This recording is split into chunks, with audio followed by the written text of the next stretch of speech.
Hello, I'm Pika, and today I want to try something a little bit different. As you may know about me, both from my old intros or maybe just knowing some of my content, I am both a high-level competitive player and a coach for Splatoon. I've made a few silly videos as of late, but every now and then I do want to touch back base with what I'm here for at the end of the day, getting good at the game and helping other people also learn about the game. And for that today, I want to look over a game from the Tournament Area Cup, which is a Japanese major tournament basically. Not in terms of number of entrances that sign up, it's the fact that just basically everyone in there is very, very good at the game.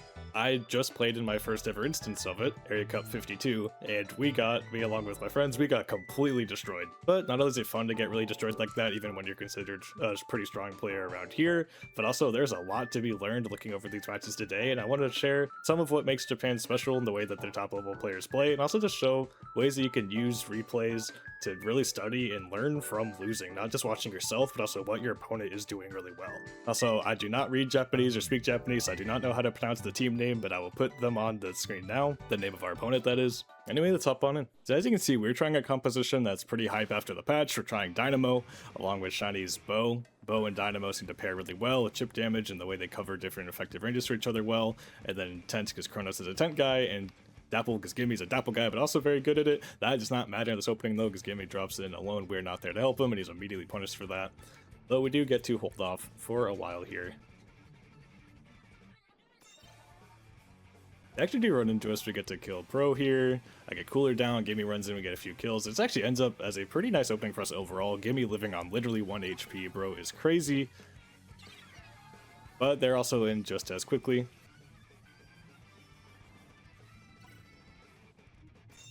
Kronos and Gimme trying to be sneaky, getting around them. But this is the first moment I really do want to highlight. There'll be a few moments here I pick apart to really try to communicate some concepts. And you might be able to see right here on screen, look at what this pen is doing. This is not the kind of thing you will see often in the West, that is for sure.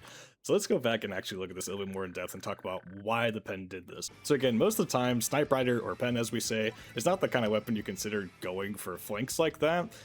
So on paper, it might be like a pen is flanking, what is going on, what is the chaos here? But if we actually pause here for a moment, it's really quite well thought out and quite simple as well. Because what happens leading up to this, I go down, the Pro also goes down. It's a 3v3 situation. Both Kronos and Gimme are actually behind them on zone, and that's seen quite clearly by Tent being a weapon that's pretty easy to spot. It's always following a shield around, and Gimme's a Reef Slider. Again, that's something very easy to spot. So these people grouped up here on our side, our right side of zone, the top of zone relative to where we're looking, basically can try to run into zone towards a Tent and Reef Slider, which obviously they don't want to do, but they also don't want to get bunched up here. So even though it's kind of weird to walk away from zone, the best way for them to go forward, relatively speaking, with the least resistance is actually forward further into our plat and our spawn. And because I've gone down, they know that the only person that can be up there is Bow. And at least if you're this pen, you look at the fact like, wait, I can walk up this ramp, take a long sight line in an open space on a pencil, a 1v1 over a long sight line. Is that something that pencil likes? Yes, it is. So again, it might seem weird to see Pencil running up like this, but in practice, they know where everyone is, and they know that this is a fight that they can take. Shiny actually does a good job to get hit once, but still just run away. But the pen gets the reward of taking some of our space, pulling some attention, and most importantly, actually finding a way to avoid the flank from behind while not forfeiting any space. If anything, they made space beyond zone for their team while also avoiding Kronos and Gibby's flank. It's actually fantastically efficient, and just cherry on top, absolutely domes Kronos as well.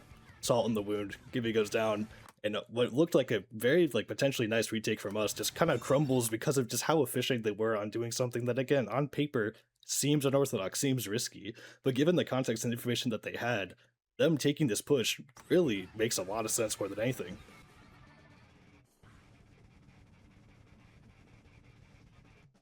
We took our attention and get set back up, recover from some staggered respawns, get some specials online. The whole time the timer's ticking down for them. I want to pause here, not because Kronos died, that is sad to see though, but what I want to notice, both because it's really cool to see here, and it's something that we're also not going to do later, spoiler alert, and we'll get punished for it, but I just want to say, look at how spread out these guys are on their hold of the zone. They have Pencil around top mid, playing on top mid, just dropped off. The Slosher is straightforward underneath our plat, playing these ledges, but look at the other two. Not only are they sharking, so we don't know exactly where they are, at least they were sharking momentarily, I think Wiper just popped up, But they have been striking these spots, but look at just how spread out they are from each other and from the rest of their team. This pro is way on the bottom right side of the map watching that drop, and this wiper is way to the left of our ramp watching us taking this angle. Between all of them, they have the complete width of the map covered, not only with vision, but with presence as well, and weapons in relatively safe spots that they want to be here. But this is so automatic for them. I actually do want to go back a little bit and just watch how they assume this formation. Again, they win the fight on zone, Sasha gets forward, jumps out, Pencil's still left side, I go down, and then they just sort of do it. Pencil takes 2 more shots up here before realizing, okay, I should back off. Pro comes over to fight Kronos over here, Chumps come up.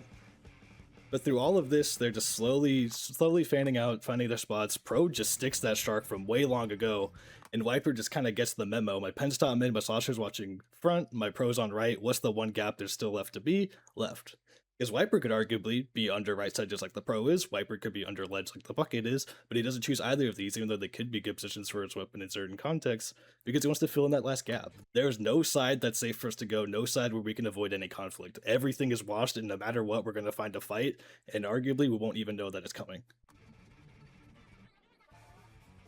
That said, it does not matter when you have Give Me on your team who can destroy everyone for you. Staying the Siege Slider in as well, we actually get a nice drop on zone, and do actually manage a retake. Kronos with a nice shield bonk for good measure. Part of the reason I did want to focus on that though is that even though we actually did manage to win our fights in spite of their hold, that's still ultimately a good thing for them to do, because if you don't do it, like we are right on screen here, then you can get severely punished for it. Let's backtrack a little bit before watching how this plays out. And we just won the mid fight, and numbers are basically up for us. But it doesn't really matter, because I go down on left side, Gimme goes down on left side, Kronos is sitting up for left, and Shiny ends up dropping off top mid due to pressure from the pen. The result of all that is that the opponents know we're either dead or jumping into people on left, or people who are already left. The result of all that is that because they know where all of us are, where we've been looking, where we've been showing presence, we've made it pretty clear to them that, hey, we're all accounted for, and no one's right. What do they do for that? Viper sees that. Even after we respawn, we're still fighting left. What does he do? Takes this free drop. Slosher drops while striking. That's how confident he is that we are not super close to immediately punish them dropping right. Is that bro is dropping to the ground with strikes out. No way to protect himself if someone was sharking nearby. This just shows, again, how much we sort of blundered to not be covering this space and make it very visibly clear to our opponent that we were not covering this space, because that's pretty crazy, honestly. So, again, really bad on us to be really grouped up on top of each other and not covering the sides of the map, because if we had a hold more like theirs, where we have someone positioned ahead of this, they cannot do this. And even though like they haven't gotten any picks yet, just off positioning alone, them getting this right side just basically makes this fight over before it's even started. It is not much work for them to collapse it on us, funnel us with specials, and the rest is really history for us. It's just too much to watch at once, even though we're getting nice kills. Ultimately, it just doesn't go our way. It's because they had better angles so much sooner than us, and they were so quick to identify that they could take them and then actually take them with that information too. This level of efficiency is unreal, but you can see how much it can pay off.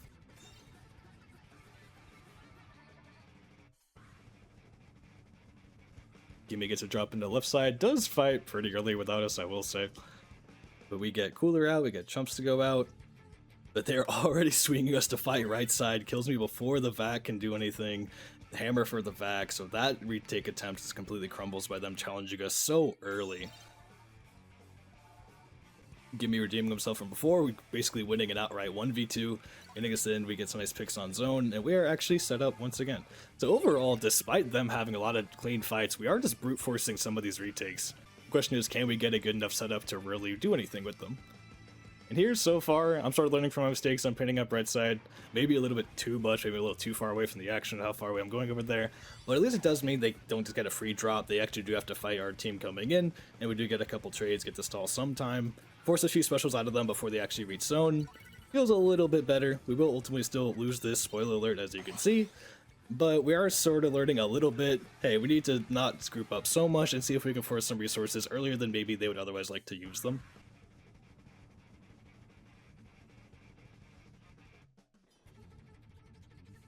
We just sort of got ran out here, I'll be honest.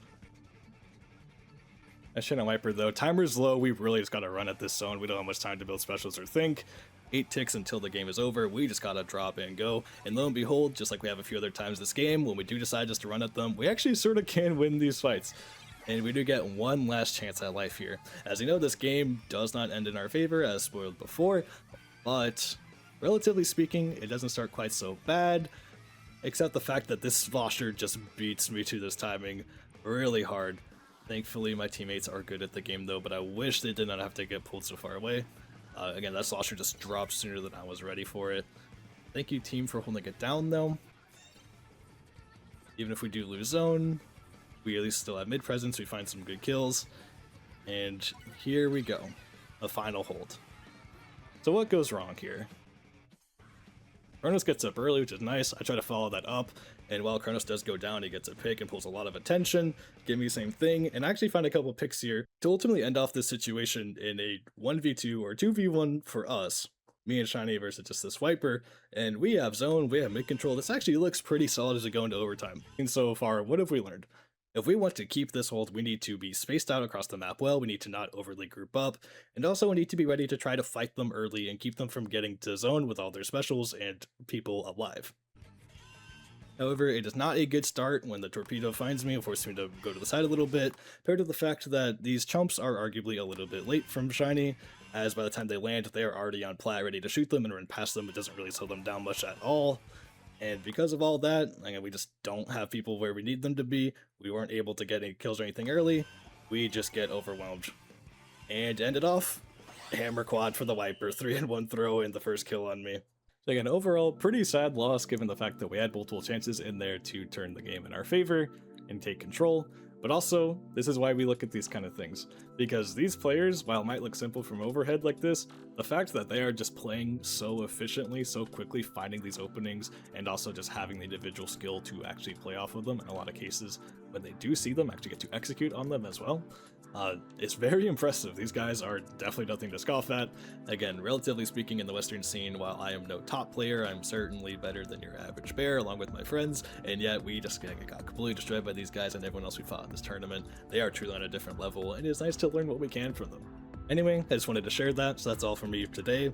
Let me know what you thought of this. It's a bit of a different format than anything I've done before, and definitely more competitively minded than the average things I've been posting as of late, but it's something I wanted to try.